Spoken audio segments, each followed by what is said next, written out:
covenant has been variously described as an agreement, a treaty, a relationship between two parties. Frankly, I think all of these terms at one time or the other are suitable. In a covenant, there are terms that define the relationship. This is what you must do to be engaged in this covenant. It's almost like a legal document at that point. And the treaty will say, here are the benefits from being a covenant partner that is faithful, and here are the consequences of not being faithful.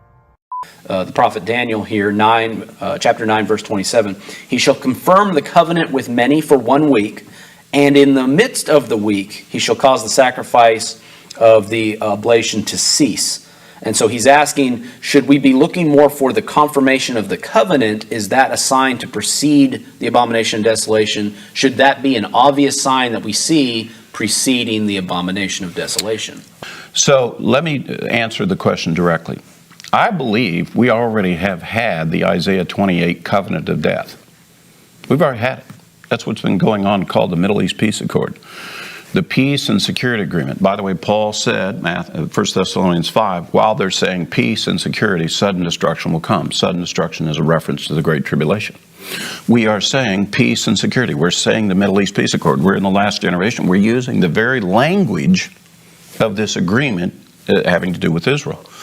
So you could take every one of those prophecies and you can find direct application to the Middle East politic landscape that is going on in the world right now. I mean, down to the point where even the leaders of the various nations have referred to the Middle East Peace Agreement as the covenant with death, which is what Isaiah calls it specifically, and how it would be annulled.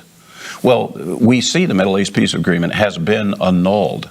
I mean, the very last efforts at the moment are trying to put together this peace agreement thing, and it won't stick. It won't work. It doesn't apply. It's like what Isaiah described it. Mm-hmm. It all builds this frustration, and it not working, it builds to the abomination of desolation. I would remind everybody, the Antichrist does not come to power until at the start of the Great Tribulation. He's only given 42 months to rule. So this idea that he comes to power and he's in the world operating for 3.5 years before the Great Tribulation is sheer nonsense.